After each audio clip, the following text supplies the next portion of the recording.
आज आपण Maugham healthcare Khopoli सेंटरमधून आपल्या आई-बाबांचा एक छानसा अनुभव ऐकणार आहोत. नमस्ते आई, तुझं नाव नमस्ते. सांग? जानबाई पाटील. नमस्ते बाबा, तुमचं नाव सांगा? नमस्कार, माझं नाव नारायण पाटील. बाबा, मी तुम्हाला विचारेन की तुम्ही आपल्या मॉम हेल्थकेअर थेरपी सेंटरमध्ये कधी जॉइन झाला होता? आम्ही 2 महिने झाले. 2 महिने झाले. बरोबर जॉईन झालो. बरोबर जॉइन झाले. बरं, कोणाच्या माध्यमातून तुम्ही इथे आला होता? मी नामदेव पाटील. पाटील बाबांच्या. पाटील. त्यांनी तुम्हाला सांगितलं सांगितलं. थेरपीविषयी. तर मी तुम्हाला विचारेन की तुम्ही जॉइन झालात तेव्हा तुम्हाला काय त्रास होता? आम्हाला म्हणजे 20 वर्षापासून खूप टेन्शनमध्ये असायचो.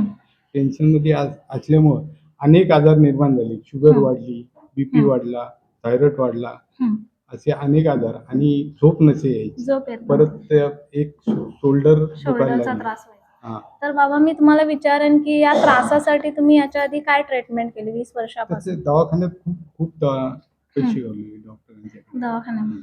बरं, त्याने काही असा आराम तुम्हाला वाटत होता नाही, एवढ्या नाही, दिवसात? तसं काही एवढं आराम नाही वाटला. तसा काही आराम वाटला नाही. फक्त डॉक्टरांनी कसं मला म्हणजे झोप नाही यायची ना, मग झोपेच्या गोळ्या द्यायची. एक गोळी घेताना 2-2 गोळी म्हणजे तो व्यसन लागल्यासारखं झालं. हां. 2-2 गोळी Correct. घ्यायला लागलो, 3 गोळ्या. मग आपोआप मी त्या गोळ्या बंद केल्या. आज ते असं झालं. मग आता इथे सेंटरमध्ये आल्यानंतर तुम्हाला कसं वाटतं? सेंटरमध्ये पहिल्यांदा आल्यानंतर मला इथे असणाऱ्या मॅम म्हणजे तुम्ही सर्व लोकांच्यामुळं असं का म्हणजे पहिल्यांदा असं वाटायला लागलं पहिल्याच दिवशी का जवळजवळ माझा निम्मा आजार बरा झाला. बरं झालं, म्हणजे हा एक विश्वास हा, आला की इथे विश्वास आला आल्यानंतर बरं का वाटतं. इथे जी आम्हाला वागणूक मिळते ती वागणूक चांगली मिळते का म्हणजे डॉक्टरांच्याकडे किंवा इथे जातो त्याच्यापेक्षा इथल्या वागणुकीमुळे म्हणजे जो आम्हाला धीर देता रुग्णांना तो खूप मोठा आहे.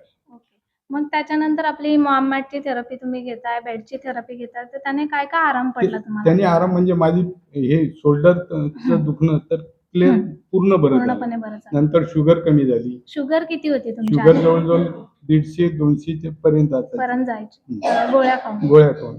बरं, मग इथे आल्यानंतर शुगर मध्ये काय शुगर कमी benefit झाली, आलं तुम्हाला? सर्व कमी झाली. बीपी मध्ये? बीपी कमी झालाय. बीपी पण पण कमी झाला. बीपीची गोळी मी चालू ठेवली. बाकी आता तुम्हाला कुठलाच त्याचा आजार काही राहिला, त्रास होतोय? कुठला आजार काही राहिला त्रास काही होत नाही. नाही. झोप चांगली येते. चांगली झोप. आणि झोप यायची नसेल ती झोप चांगली येते. दोघांना तो जवळजवळ सेम आजार आम्हाला त्या सगळ्यामध्ये माध्यमातून आराम पडला. बरं, त्याच्यानंतर मी इकडे आईला विचारेन की आई, तू इथे जॉईन झालीस, तू काय त्रास घेऊन आली होतीस? मी मानेला गॅप होते, पाठ दुखायची, पायाला गोळे यायचे, गुडघे दुखायचे, चिकारच आजार होता. म्हणजे आता काय सांगू, डोळ्याचं पण होतं, डोळ्यांचा पण त्रास होता. तर ते डोळ्यांचं ऑपरेशन केलेलं, पण ते टेन्शन मध्ये त्या नसा फाटल्या, ते रक्त डोळ्याने त्रास दिसतच बंद झालेला. आणि परत पनवेलला पाठवले डॉक्टरनी. परत ते काय करतात डोळ्यांचा रेटिना केलेली ती परत बरं आलं. आता डोळे पण बरे आहेत. आता इथे यायच्या आधी तू काय काय याच्यासाठी ट्रीटमेंट केलीस? कुठे कुठे गेली होतीस? शिकार केली? कुठे काही आराम 2 पडत होता तुला? दवाखाना केले, गोळ्या चेकर घेतल्या, मानेला गॅप होती ती. तर इथे आल्यापासून बरं आहे. इथे आल्यापासून झोप यायची नाही. झोप येत नव्हती. उजेडच तोपर्यंत झोप यायची नाही. रात्रभर झोपच लागत नव्हती. झोपच नाही लागत. बापरे. मग आता इथे आल्यानंतर तुला झोप लागते झोप व्यवस्थित? लागते एकदम व्यवस्थित? सकाळपासून जी झोपते ती सकाळपर्यंत झोपते. बरं, छान आराम तुझ्यामध्ये पडला. बाकी मानेचा त्रास कमी झालाय? मानेचा त्रास कमी, गुडघ्यांचा त्रास? पण कमी झालाय, पायाला गोळे यायची कमी झाली, कंबर दुखायची झाली. म्हणजे सगळ्याच त्रासांमध्ये, ऑलमोस्ट सगळ्याच त्रासांमध्ये आराम पडला.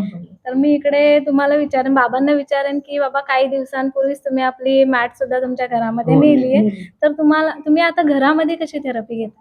मॅटवर थेरपी घेतो आम्ही. मॅट व्यवस्थितपणे? हो, व्यवस्थित. आणि कसं वाटतं आता घरात थेरपी घेऊन? एकदम चांगलं वाटतं. एकदम छान वाटतं. मुलीची मुलं पण घेतात घरामध्ये? घेते. मुलांना कसं वाटतं घरामध्ये? छान वाटतं. त्यासोबत मी बाबा तुम्हाला विचारेन की आपली ही थेरपी रोज नवीन नवीन लोक आपल्याकडे येत असतात, तर तुम्ही नवीन लोकांना काय सांगा? त्यांनी नियमित यायला पाहिजे आणि मुख्य गोष्ट म्हणजे या थेरपीवर विश्वास ठेवायला पाहिजे. विश्वास असेल तर लवकर बरं होतं. म्हणजे आपला विश्वास त्याच्यावर पाहिजे. नाहीतर आलो काय कसं 4 दिवस झाले लगेच आराम नाही पडत असं नाही. यायला पाहिजे. आज आम्ही 2 महिने येतो पण व्यवस्थित म्हणजे क्लिअर झालं. तरी असं म्हणजे विश्वास पाहिजे हो. ते जास्त ते इम्पॉर्टंट आहे. महत्वाचं आहे. त्यासोबत मी बाबा तुम्हाला विचारेन की एवढा छान आराम तुमच्यामध्ये पडला, तुम्हाला काय वाटतं ही थेरपी ज्यांच्यामध्ये आजार आहे त्यांनीच घेतली पाहिजे की आजार नाहीये तरी नाही, सुद्धा घेतली पाहिजे? ज्याला आजार नाही त्यांनी पण घ्यावा, म्हणजे पुढं भविष्यात तो आजार कुठलाही निर्माण होणार नाही. भविष्यात जाऊन कुठला आजार होणार नाही. त्या यावा, जरूर गोष्टीसाठी यावा. आणि जास्त आवश्यक. खोपोली सारख्या ठिकाणी सूरज सर, समता मॅम यांनी एवढी मोठी आपल्यावर उपकार केलेत, आपण जरूर त्याचा फायदा घ्यावा. त्याचा असं फायदा माझं घेतला पाहिजे. फायदा घेतला पाहिजे. कुठं पैसे मोजायला लागतात? ते सुद्धा जास्त हो. इम्पॉर्टंट की एवढे पैसे आपण घालवतो घालवतो. पण कुठे आराम मिळत नाही, पण इथे सगळ्याच त्रासांवर आराम मिळतो. आमचे जवळजवळ 20 वर्षात किती पैसे गेले असतील डॉक्टरांच्याकडे ते आता सांगू सांगू शकत शकत नाही. नाही. हा, असं. पण आता आणि एकदम इथे तर छान, काहीच नाही ना, चांगलं आहे. एकदम व्यवस्थित. एकदम व्यवस्थित. त्यासोबत मी बाबा विचारेन की आता एवढं छान आपल्या सेंटरमध्ये तुम्ही थेरपी घेताय, तर मॅडम एवढं छान काम करताय त्यांच्यासाठी तुम्ही काय बोलू शकता? मॅडमचे उपकार म्हणजे केव्हाच विसरणार नाही, म्हणजे आयुष्यात. कारण त्यांनी इतकं आमच्यावर उपकार केले का आज आम्हाला झोप नव्हती, झोप लागते, सर्व आजार बरे झाले. सूरज सर, मॅडम, तुम्ही लोक, तुमचे उपकार न विसरण्यासारखे आहेत. थँक्यू बाबा, एवढा छान अनुभव तुम्ही दोघांनी सुद्धा इथे शेअर केला त्यासाठी खूप खूप धन्यवाद. थँक्यू.